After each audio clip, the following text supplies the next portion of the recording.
Você conhece a sensação? Você está em um lugar familiar, mas tudo parece um pouco diferente. Um estranho está te perseguindo. As placas das ruas parecem bobagens. Você normalmente usa o seu telefone, mas não o encontra em nenhum lugar. Você está em um sonho, e é por isso que tudo está tão diferente da realidade. O que são os sonhos, afinal? É basicamente sua mente tentando reconstruir a realidade e falhando. Nos sonhos, tudo se mistura e se transforma em confusão devido aos nossos pensamentos e sentimentos ocultos. É o lado emocional do seu cérebro que constrói esse mundo, não a parte lógica que tem mais controle na sua vida de vigília. Então, por que nunca vemos nosso smartphone em sonhos? O mesmo vale para carros e outras tecnologias. Quando você sonha, os acessórios vêm das partes mais antigas da mente humana, que se referem mais à memória genética do que à sua. Os smartphones e os carros chegaram à nossa vida em tempos relativamente recentes, e nosso cérebro ainda não se acostumou a eles. Isso também explica porque cerca de 12% das pessoas sonham em preto e branco. E esse quase nunca é o caso de pessoas com menos de 25 anos.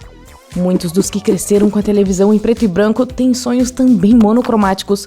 Um estudo na década de 40 mostrou que 75% dos jovens naquela época viam a maioria dos seus sonhos em tons de cinza. Por que você não pode escrever ou ler uma mensagem? As duas regiões do seu cérebro que ajudam a interpretar a linguagem ficam inativas enquanto você está dormindo. Aqui vai um bom truque para saber que você está sonhando. Tente ler um livro ou cuide a hora no relógio. Você não conseguirá fazer isso. De fato, você tem certeza de que alguém está realmente falando? A comunicação nos sonhos costuma ser mais parecida com a telepatia. Além disso, às vezes você tem aquele eco estranho nos sonhos, meio assim. As pessoas que você encontra em sonhos nunca são estranhos. Aquele desconhecido te perseguindo, você já ouviu antes. Pode até ter sido um breve encontro compartilhando o elevador com um estranho. Você não se incomodou em lembrar de todos esses rostos, mas seu cérebro registra e os usa para encher seus sonhos de personagens. Por que os sonhos são tão esquisitos? Isso provavelmente tem muito a ver com metáforas que usamos nas nossas falas e pensamentos todos os dias. Eles podem se tornar literais quando você desliga as partes lógicas do cérebro. E a próxima coisa que você sabe é que você está vendo porcos voando. O que significam os sonhos? Depende de cada indivíduo, mas os especialistas vinculam alguns temas recorrentes a eventos e problemas da vida real. Estar indevidamente vestido em um sonho geralmente significa o medo de não estar preparado para alguma coisa. Cair pode sinalizar ansiedade e sensação de descontrole. A reprovação em um sonho pode significar que você está se esforçando demais e está estressado. Quanto a voar, você se sente livre e esperançoso sobre algo na sua vida. Não existe noite sem sonhos. Na verdade, temos vários sonhos durante uma noite. Seu sono ocorre em fases, e essas fases podem ser de dois tipos, REM e não REM. REM significa movimento rápido dos olhos, e sim, seus olhos se movem muito rápido durante essa fase. A maioria dos sonhos acontece durante a fase REM. Você passa por várias delas em uma noite, cada uma mais longa do que a anterior. Então por que é tão difícil se lembrar dos sonhos? A parte do cérebro que ajuda a formar memórias adormece por último e pode ser a última a acordar. Demora mais de 2 minutos para que essa parte entre em ação depois de você ter acordado. Mas até então, você já esqueceu a maioria dos seus sonhos. Outros sonhos são apenas reflexos de atividades mundanas, por isso não são memoráveis. Você pode treinar seu cérebro para lembrar dos seus sonhos. De manhã, anote o seu sonho nos primeiros 2 minutos depois de acordar. Escreva usando caneta e papel para aprofundar o efeito, nada de eletrônicos. Com o tempo, você estará escrevendo mais e mais detalhes.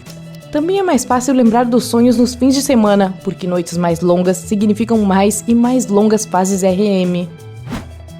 Os cegos sonham? Os sonhos geralmente são visuais, mas os cegos desde o nascimento ainda têm sonhos cheios de sons, vozes e até cheiros. As pessoas que perderam a visão em algum momento da vida têm sonhos visuais, mas que vão desaparecendo com os anos. As partes do cérebro que processam informações visuais tornam-se menos ativas com o tempo. Os cegos que treinam o próprio cérebro para se lembrarem de como as coisas são podem ver melhor nos sonhos. Os sonhos podem ajudá-lo a aprender? Com certeza! Isso tem a ver com o cérebro peneirar essas informações e armazenar os dados necessários. Durante um estudo, as pessoas tentaram memorizar um mapa de um labirinto em um computador. Os que tiraram uma soneca depois disso conseguiram atravessá-lo mais rapidamente e com menos erros. Os sonhos podem aumentar sua criatividade? Muitas ideias se formaram completamente nos sonhos de seus criadores depois de eles passarem muitos dias pensando intensamente sobre a mesma coisa. Ainda assim, algo estava atrasando aquele momento eureka. Isso aconteceu durante o sono, e grandes ideias como a tabela periódica ou a máquina de costura ganharam vida. Que tal uma maneira de evitar pesadelos? Lembrar e analisar pesadelos pode ajudar a afastá-los dos seus sonhos. Por exemplo, você frequentemente se vê caindo em um sonho. Após uma análise completa, você se lembrará desse pesadelo da próxima vez que ele acontecer. Com isso, você poderá alterar o resultado dos eventos e assumir o controle. Por exemplo, começar a voar ou aterrissar em um urso de gelatina gigante, seja lá qual for a escolha do seu cérebro. Existe diferença entre pesadelos e terrores noturnos? Se você acordar de repente de um pesadelo coberto de suor, pode ter tido um terror noturno e não um pesadelo. Eles acontecem quando os alarmes na sua mente disparam enquanto você passa do sono leve para o profundo. Neste momento, seu corpo está acordado, mas sua mente não. Os terrores noturnos geralmente acontecem no mesmo horário todas as noites, por isso é possível evitá-los. Especialistas dizem que você pode pôr um alarme para soar 30 minutos antes desse horário para reiniciar a dormir. Você pode produzir bons sonhos? As coisas em que você pensa antes de adormecer têm um grande impacto sobre como serão seus sonhos. Para ter bons sonhos, evite pensar no trabalho ou no que o está preocupando. Melhor pensar em lugares que você sempre quis visitar. Sons como ruído branco, ondas ou chuva também são indutores de bons sonhos, se não forem altos demais. O cheiro de lavanda também o ajudará a dormir tranquilamente. Bons sonhos! Se você aprendeu algo novo hoje, curta este vídeo e o compartilhe com um amigo. E aqui estão alguns outros vídeos legais de que eu acho que você vai gostar. Basta clicar à esquerda ou à direita e permanecer no lado incrível da vida.